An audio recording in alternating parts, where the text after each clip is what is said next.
dropped 60 Whoa. pounds. So that was I didn't step on the scale until then, and so I was very surprised. Like, oh, I thought I lost maybe 5-10 pounds. No, I lost over 15. Were you panicking? I didn't panic, but I was like, all right, my plan was to do a meet in February. I am pushing this back, and I'll choose another meet. And around that time, I found out regionals was going on in August, and I was like, all right, I'm giving myself 8 months to build back up, train again, and then go. So for about 4 months straight, I was doing hypertrophy work, which is a fancy term for meaning to build muscle. So that looked like sets of 10 in squat, sets of 8 in the deadlift, sets of 10 in the bench press, along with sets of 12 to 15 in accessory movements. And so at that time, very, very focused with my diet. I use the Renaissance Periodization, or RP Diet app. That's what I've used, and that got me slowly back up over the course of, I think I stopped dieting in May. I stopped dieting in May, and that got me up to 192. Okay. Around May. So you were dieting to gain mass? I was dieting to gain weight and doing the right type of work for it, which is going to be higher rep. Yeah. I was doing that for about 4 months straight, maybe even a little bit longer, but about 4 months straight. And then I switched to go into strength work and laid back from the dieting because my training no longer was going to be the best for gaining weight. It was gaining muscle. Muscle. I might be gaining weight, but strength. You're just adding strength. Not quite. So if I was, let's say I'm eating 4,000 calories a day, which for me, that's enough to be putting on maybe a half a pound to a pound of muscle a week, or a pound of weight a week. Yeah. No matter what it is, really. Probably no matter what. Yeah. 4,000 calories. Yeah. Man. So that's about what I was eating when I was, and like, the goal for me was eat about 3,800 calories and then accept snacks of any kind. So that was my goals for myself. So donuts are allowed, brownies are allowed, cookies after are 3,800 calories. But so here's the deal: I could eat whatever I wanted after I ate all my meals, or even in the middle of the day. I could eat those snacks that were given to me. A granola bar, sure, I'll take that. But I couldn't skip my meals, and that during that period of time, it was good because I was making sure my fats were high enough to maintain health, and I was making sure that my protein was high enough to meet the needs, which for me, I was eating 1 gram of protein per pound of body weight of what I wanted to get to. So that was about 190, 195. Okay. So that's how many grams of protein I was eating. After a while, though, I think my carbohydrates got up to 400 grams, maybe, something close to 400, maybe. Yeah. Did that cause problems? What was the problem? It was hard to eat. So, there's losing weight and having the diligence to not eat, and just patience, wait for the food, and don't overindulge. With dieting up, when, just for me genetically, I think there is a side of genetics here.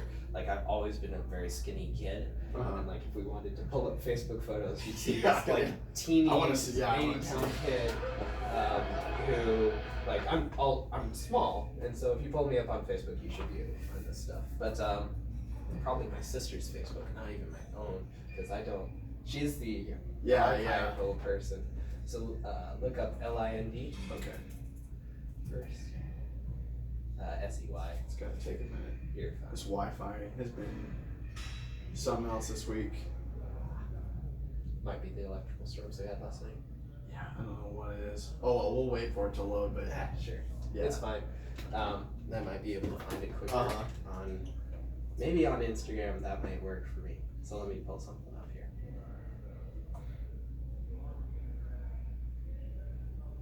Boom.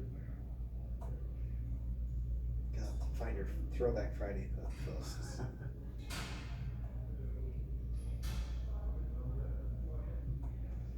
I'm always surprised with how prolific she is able to be compared to me on how much she's able to post and do stuff. It's working now a little bit. Okay.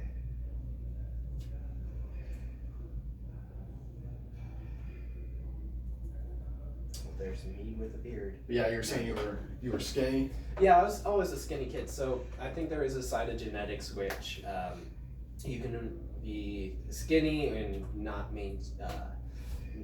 like your weight stays relatively stable, and then you can have a harder time with that, and you gain weight pretty easily, and it's normally not the type that you like. Yeah.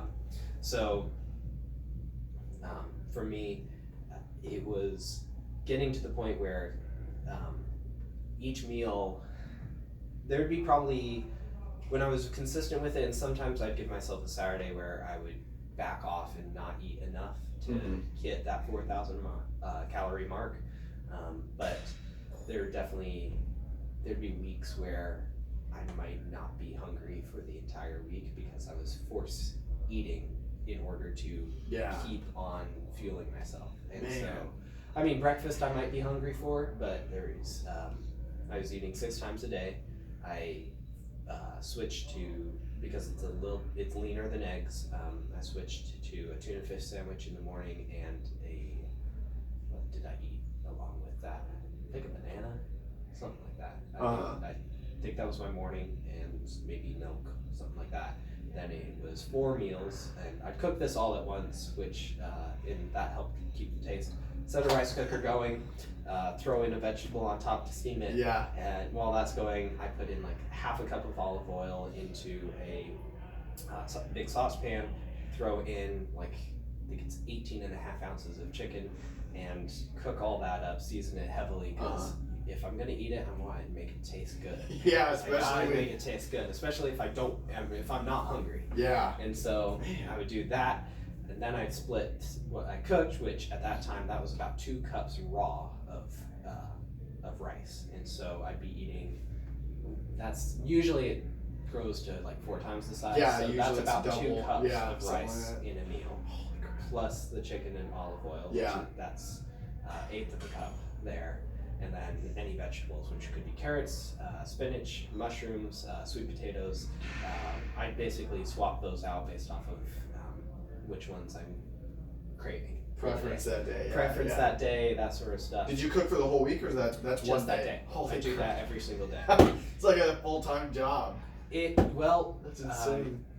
What I do for the chicken is I cut it up into maybe quarter-sized pieces, pretty small, and quarter Cooks as in faster. like it cooks very fast within about 10 to 12 minutes, and then it's very, very tender, and so I never have a problem with it being dry. Yeah. It's always tasting good, and within maybe 2 days, it's usually the rice that ends up tasting bad first, and so I did that every single day, and so I give myself about 45 minutes to cook and eat, and 30 minutes to dress and get out the door, and then I'm at work, which and that's it. Yeah. So I was doing 4 of those meals of 2 cups of rice, 1/8 of a cup of olive oil. I think that's correct. Yeah, 1/8 of a cup of olive oil. What would be like 4.5 ounces of chicken breast raw before cooking. It was 4.5, and then a little bit of vegetables in there too. And then after that, I'd work out because I work out in the afternoon, evening, and then I would have a protein shake of about 8 ounces of frozen strawberries that have been defrosted. Because they're nice and squishy, easy to blend. Okay. Then it would be 2 cups of milk, I think it was 2 ounces of, which is like a quarter cup or a little bit more, but 2 ounces of casein protein. Okay. Casein digests slowly over the course of 7 hours with a consistent rate. Yeah. Meaning that it's great when you are about to sleep, which this was my evening shake. And then I did the unimaginable. I put in I put in a quarter cup of sugar. What? Raw white sugar. A quarter cup. Quarter cup of What sugar. the hell? Why? What is that Calories for Just carbs. calories. Yeah. Holy crap. Sugars are so dense. Before bed? Before bed. So I would do that very regularly. You weren't just up all night? Wow. I mean, I was tired from the day. Oh yeah. So you would eat, go to work, and then do that and go to bed? Yeah. Basically. So I'd wake up at after your workout? I'd wake up at 6 in the morning. About about 6 in the morning or a little bit earlier, and get everything set for the day. And by then I've had my first meal. I go to work for an hour. I work at Rhema Bible College in their IT department, so I work for an hour on different stuff. Then I would go to class at 9:30. I'm eating, or 9 o'clock I'm eating, depending on the day. Then I'd finish class, and then I'd be eating again at about 11 to 11:30. Then I'd be doing prayer school or healing school, which is a couple of extracurricular activities at Rhema that they have. And then I'd go back to work for anywhere between 5 to 6 hours, somewhere in that range. Some nights I'd be there until 9 o'clock at night. Yeah. And granted, I'd gotten up at 6 that day. I was there until 9 o'clock, 9:30 sometimes, and then I'd go back home and have that evening shake. And so I was done. I was flat out rough. done. Yeah, it was rough. Thankfully, I'm changing things up a little bit. But it was. I was working 40 hours a week. I was going to school for about 25 hours a week. I was here at the gym anywhere between 8 to 10 hours a week, and I was consistent in going to church and on Sundays and Wednesdays. So I was there maybe another 5 hours a week. Yeah. It was a lot. It was a lot of volume. Yeah, that's a lot crazy. of stuff in my life. That is rough. So you were mostly dieting to gain mass, and that was it. Sure. Right. I So you was don't think dieting. now, like, you don't diet at all to like improve your strength gains? You just eat whatever pretty much now. So with it's just your strength workouts. gains, main thing there would be making sure you get enough protein and making sure you get enough fats. For strength. For strength. Okay. The protein is there to help recover the muscle and make sure that it's there to do that. Yeah. And then the fats, I would say, should be there in order to regulate your hormones properly so that the processes that help in recovery actually work. Yeah. The carbohydrates like testosterone and all that. Exactly. Of course. Like they'll regulate those type of hormones too. Like fats regulate everything in terms of hormone stuff. And so that's a big part of it. Some guys think you don't need carbs. I mean, you don't need fats. You really need fats. Are there any like vegan? I mean, there are vegan powerlifters out there. Yeah, there are vegan powerlifters. For somebody who has trouble gaining weight, it'd probably be a lot harder to do that. For sure. But it's possible. More power to you if that's something you believe in. I've always I believe in treating animals well and treating animals correctly, but I'm not gonna give up my eating. meat. Yeah, I cannot see myself going vegan or vegetarian. Man. So, in fact, my sister tried. She was a vegetarian for a while. Then she went to being vegan, and she started losing weight. And for her, she like good weight or bad weight? Bad. She was skinny getting like really, me. Yeah. And when she was younger, she had trouble. I think I don't know. I didn't live her life, but from what I remember her telling me is because I was anxious about stuff, I would forget to eat and not eat enough, and then I'd be underweight. And so a healthy weight for her would be about 115 to 120, and she was down in 105, so 10 pounds underweight. Yeah. What would be the good range. Yeah. And so I don't think she's ever gotten higher above 125. I don't think she's even gotten to that. So similar with me, our family is blessed with being lean and skinny for the most part. Yeah. So you did fats for recovery, but you would have carbs before you're lifting, or how did you? Yeah. So for a little while, I was dieting and running kind of Renaissance periodization along with having that diet app, which is what I used for about a year now, or 8 months or so. I was doing it based off of their book, which the app just takes the principles in the book and applies it for you and does all the math for you. Okay. Which is so nice. It's so nice having somebody to do that. Yeah, you got so enough crap going on, making all that food. Right. And so I did the math for myself for a while and calculated everything. I used the Harris-Benedict equation in order to find out for my activity level and my age and gender. I think it might take height, but activity level, age, and gender, what would be my maintenance calories most likely on the average. And then And so that's Yeah. like, if you're wanting to gain muscle, that'd be a good way to start. If you're wanting to lose weight, take off 250 to 500 Right. from Right. whatever that number is, and Yeah. you're probably going to be starting to lose weight. And so I did that for a while, but the principle that I misunderstood or just didn't apply properly was macronutrient timing, Yeah. which is a fancy word for saying you eat carbs or you eat fats or you eat proteins at certain times based off of when you train. And Really? Right. Okay. So that's macronutrient timing, which now everybody can push up their glasses and sound smart. Yeah.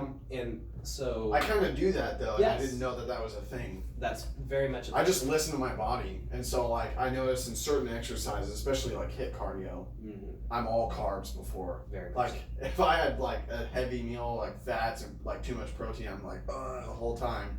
Not that's moving. Really, that's very, very correct. Yeah. In terms of like you've done it yourself, or you figured it out for Yeah. yourself, but that's what you would want. Yeah, because I lift. Like if I lift heavy, I lift perfectly fine on pretty much anything. I can eat absolute garbage or even healthy food, but if it's high fats protein, like I'm good to lift. Yeah. You know? So I took it a little bit to the extreme in the case of what I was doing, and so I had it was an extreme. That's why I'm gritting at this. I had 4 cups of rice before training, and then I'd have 3.5 cups of rice cooked afterwards. With some chicken and a little bit of olive oil. And so it involved a lot of water to wash that down, because it was straight white rice with some salt and seasoning. Yeah. That's it. No soy sauce, nothing, just straight rice. And Straight rice. oh man. Yeah. That's tough. So instead, it shifted a little bit to where it's instead of 2 cups or 4 cups of rice beforehand, I might have if I'm having like a cup and a half in most of my meals regularly, I shifted up to like 2 cups. So it changed a little bit. Yeah. But it wasn't that extreme. And I use rice mainly because it's really dense, and I like white rice because it's quicker to digest and it feels nicer on my body than brown rice. So that's the simple answer. So you'll eat something like that before you're lifting, Mm-hmm. and then after you're lifting, how does that look? After my lifting, it's going to More be fats. It can be I'd probably say go leaner as well. Leaner in terms of less fats in the whole meal.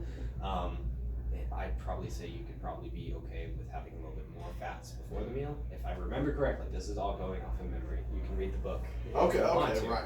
But But what do you do though? what do I do? Yeah. Typically it's that protein shake, and so I use whole milk instead of like skim milk or 2%. And so I just have whatever fats is in there, and I don't add any. Okay.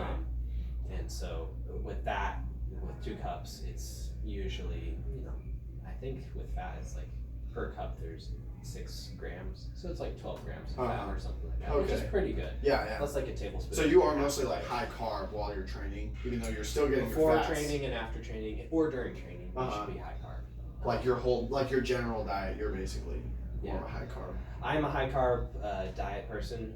Are there any guys doing keto while they're lifting like this? Yes. Does it work? That It's you a notice? pain. Is it? Yeah. I say it's a pain, meaning like literally you're likely to get headaches because of because your body's desiring carbs and that sort of stuff. Wow. And so For that activity. for that activity, or even just like ultra marathon runners have been found to have good results with keto. Right. But It's a lot of endurance that's a little stuff. bit different. Yeah. Totally. Than powerlifting. Because you need it now. That's the thing. Like you're only picking up the weight once essentially. Yeah. You're not running marathons. Yeah. So keto in terms of bulking, don't do that. Yeah. Eat your carbohydrates. Is that why the energy drinks work? Yeah. Just take it down and pick it up. True. That's it. You're done. But I'd say with keto, don't try and do it while you're on a gaining phase. That's going to be very, very tough. In addition, keto is hard to maintain because fats have to be within like 60% of your diet. Right. Like all your calories it's a lot of fat. And so if you're wanting to lean out, keto is a very good option too. So Okay. But that would be not more hard of a fast training. anything, but Yeah, it's yeah. just a training choice on what you want to try and do. Yeah. But I'd say keto can work with lifting pretty well. Yeah. Awesome. I'd say that. How does the as far as carbs go, how does the fruit, like, do you have any fruit that's introduced in your diet, or is it mostly just like I think I was eating an starches? apple a day or a banana. Yeah, something small. Yeah, I was adding that back in. I did the strawberries and just something small, but usually the starches are going to be more dense, and that was kind of what I was going for. That's because I was having to eat so much, and like I was just too stuffed up most of the time. Not stuck up, stuffed up. Yeah. It's like I was just stuffed with food half the time, and it's like I don't want something that takes up more space. So lettuce. But doesn't give you what you want, basically. It just doesn't give. It gives me carbs. Sugars and that sort of stuff. It's just not dense enough. Right. So like 1 cup of this compared to 1 cup of that. That's what I was looking at. Yeah. This one has such and such amount of carbs in it. This has another amount. I want the one with the most so that I don't have to eat as much. Perfect. So that makes sense. Because with fruit, you gotta eat all the time. I mean, you're like hungry in 30 minutes. Yes. Or if that. True. I mean, For sure. I definitely. I want to see these pictures now. Okay. You can type it in there. Let's do that. And this was you before. My sister smells it differently. One person. Should be me. And then photos. Let's see. That's my brother. Back ways. And when was this time period again? What was going on? Just high school and stuff.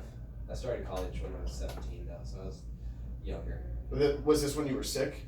And you were no. skinnier, or you were just? I don't know. Like, I was tiny, like small arms, skinny chest. Like you could tell, like there isn't much to me in that. Yeah.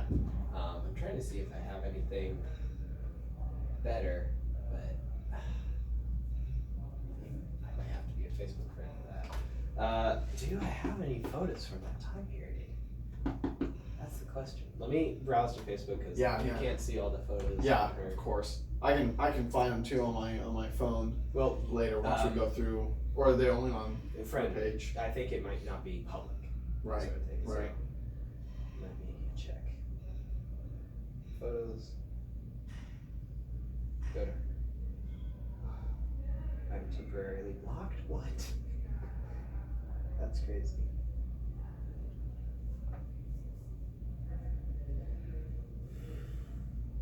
I think we're good to look. We can look at. I can look at it after. It's no big deal. So just before we finish. Yeah. So what is it about everything you do specifically in all those programs that makes you strong? Okay. Because obviously the powerlifting thing, like this is how you get. These guys are freaking strong. Yeah. So that's a good question.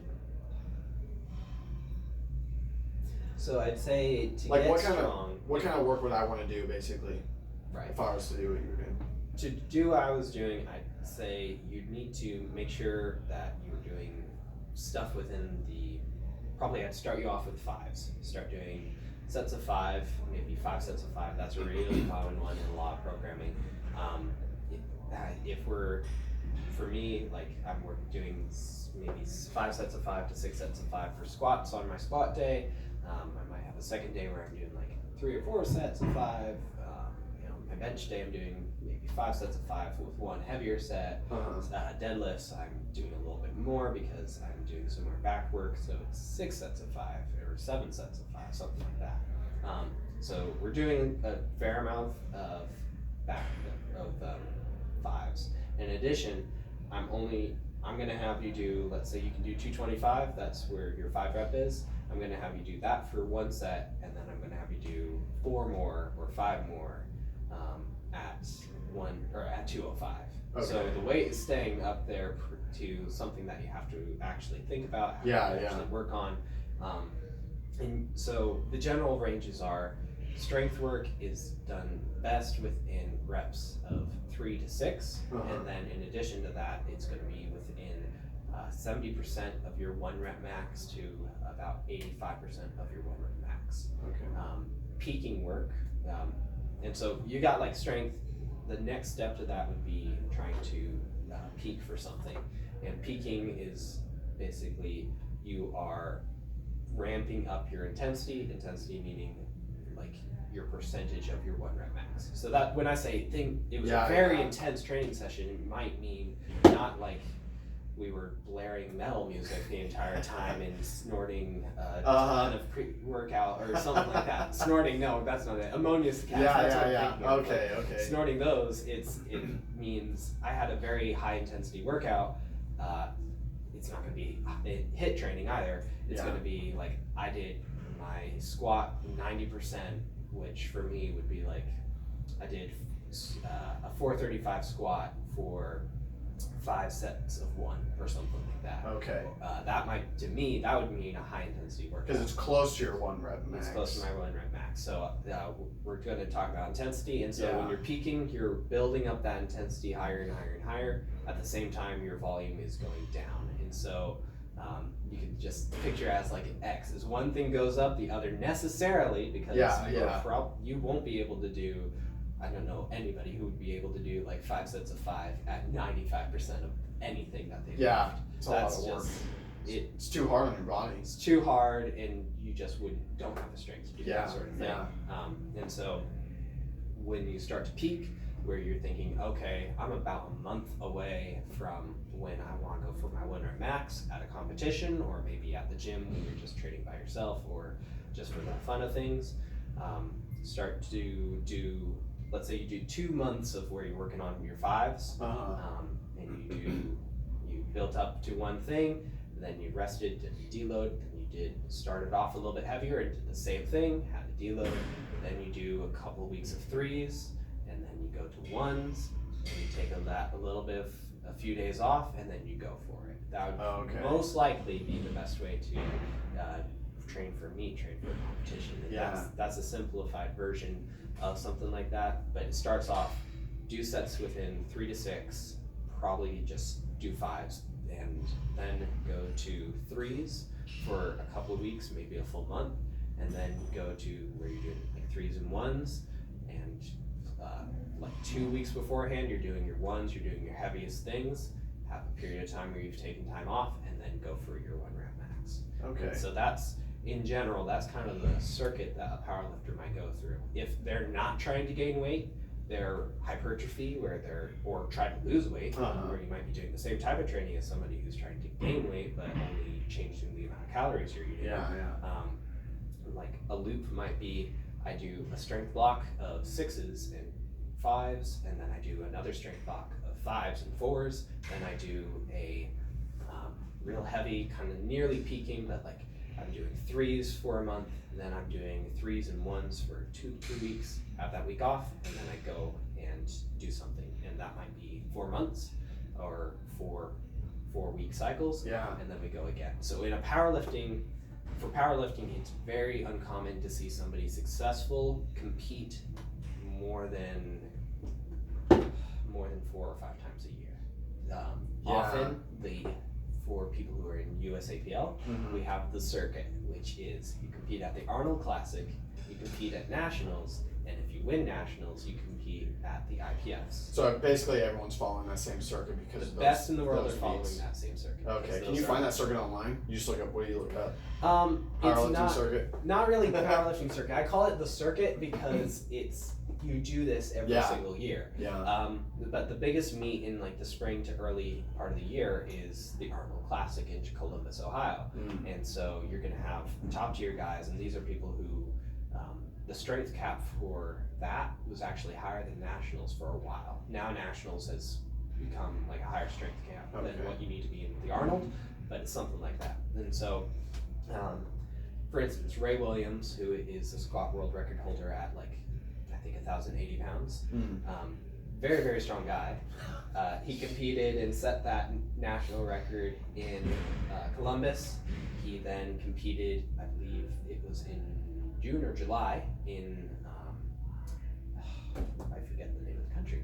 This is a problem, but he competed in Europe at the International Powerlifting Federation Championships, which is everybody in the world who has won like nationals has gone there, and then he will be competing again at nationals in October. But so typically those are the 3 meets that almost everybody who's at the top does. Yeah. They might take the Arnold off because they want to lean out or gain more weight, change a weight class, or they have an injury, something like that. But if they won, they'll definitely do internationals, most likely, unless money's an issue or family or I'm changing weight classes, surprise. Yeah. Stuff like that. Okay.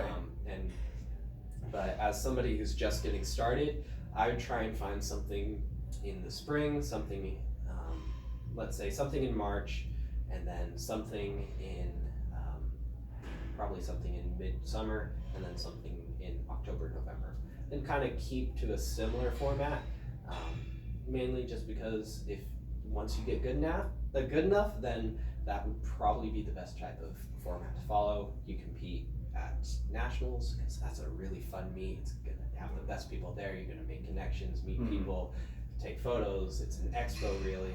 Nice, and then you go around, and then you go to the Arnold Classic, and that's just, it's a huge expo. Gonna have a lot of fun, that sort of stuff. It's a nice meet there. It's run well, and then you go to internationals. If you get there, again, you have to win nationals. And so one person from, I think there's like 8 slots per gender or per sex and there's 8 slots per sex in the IPF that each country can send. And so like if you win, you would likely be going and that sort of stuff. Okay. So it's fun. Yeah, going back to the training a little bit. Yeah. Do some of the guys, do you ever notice a difference in the guys that like, do they lift more or less if they are high body fat versus low body fat? Like, is there a difference? Oh yeah. So in terms of body fat, I'd probably say the best guys in the world that I've seen are probably around 15 to 20%. There's some really lean dudes. Russell Orhe. Okay. I'll pull him up real quick. I was just looking at his thing. I think his Instagram handle is Russ Swole. Just super strong dude, but he looks like he could be on a bodybuilding stage any minute. Pull him up. Because he has such low body fat? Yeah, it's just immensely jacked. Let me see if I can find it. So he won nationals this past year. That's a powerlifter. Wow, yeah, he's pretty lean. Yeah. So not bodybuilding lean, but no, but that's like, I mean, 12%. You see everything. That's crazy. Yeah. Wow. So, what was your original question? Well, because I've noticed some guys are pretty overweight, and then some guys are more lean. Like, does it make a difference on your strength? Like, do the heavier guys lift more or less? In general, more weight moves more weight, and so. But it's not muscle. No, it's not muscle. It kills that way to a point. I'd say if you're competing in a weight class, optimize your weight class. So for me, I'm trying to optimize the 205s. What that might look for me is to eventually lose like 20 pounds of fat and gain 35 more pounds of muscle. Yeah, because I would imagine it'd be like wearing a weight vest while you're trying to freaking pick up a little bit 1,000 pounds or whatever. Generally, like there isn't a strength decrease, or there's a strength decrease after like 12% body fat. Once you get into 11, 10, 8, like you're gonna be weaker. So it's just like a synthesis thing, Usually you just can't keep the muscle and that sort of stuff, and then your body performs a little bit better when it has a little bit of fat on it. But in terms of like weight and that sort of thing, if you are you're definitely a super heavyweight, like you're above 260, 275, and you're already like fairly lean, you're already fairly lean, you probably should become a super heavyweight and something like that. And that means like that the cap goes off, you can be 400 pounds and that sort of stuff and be really big and huge. And be hard for shorter guys though. Yeah, it is tough. These guys are huge. Sometimes. I mean, Ray Williams is about 6 foot. Because that's almost 300 pounds. Yeah. It's insane. But catching me off guard a little bit. No, I mean, I don't think being overweight, like the joke and the trend with powerlifters is that we're all overweight, because you see the strongest guys setting the world records and they are typically heavier set guys. They are not people with under 20% body fat. No six packs here. Not really. And so because of that, I'd say like I wouldn't worry about it for a little while. Figure out like if you're like figure out who in America or whatever country you're in or internationals, what's like the average height of the person in a given weight class. Okay. So if somebody is let's say you are 5'8", likely you are going to be either a 181 or a 205 even. Okay. That probably is going to be probably a 181, 181. And so if you are $160 and 5'10", then I would focus first on gaining some weight. If however you are 260 and 5'10", I'd probably focus on losing some weight and trying to optimize the amount of fat or optimize your muscle and that because I get what you're saying. So basically, like if you're trying to go up weight class but you're only so tall, the only other option at some point is to gain fat because you're kind of maxed out is what you're saying. You're not optimizing your strength. I makes sense. I would say I don't want to give being overweight an excuse in powerlifting, and usually more often than not it's the people who are optimizing their body fat, meaning that they compete at 181, they're walking around 5 pounds over that, they're competing or walking around at 186 and they're already pretty lean and they're doing a water cut like you would see in WWE or wrestling, something like that. They're doing a water cut to get down day of, and then they replenish those fluids and then they compete. And so like you're gonna see the best people who have like optimized their frame for how much muscle they can put on.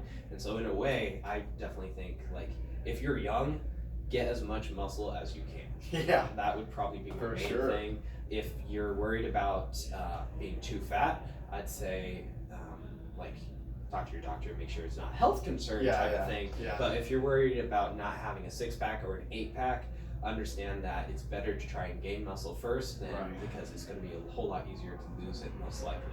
Gaining muscle is a harder process than losing fat. So for sure focus on trying to do that first. So how much of the hypertrophy training is involved when you're trying to gain? Because you know I'd say it would depend on how many pounds you're trying to gain within that given time. So for me, I'm trying to do maybe a 5-pound increase, and so that if you're really sticking to your diet and your body adjusts well and quickly starts to put on that muscle mass, that might take about 5 weeks to 6 weeks.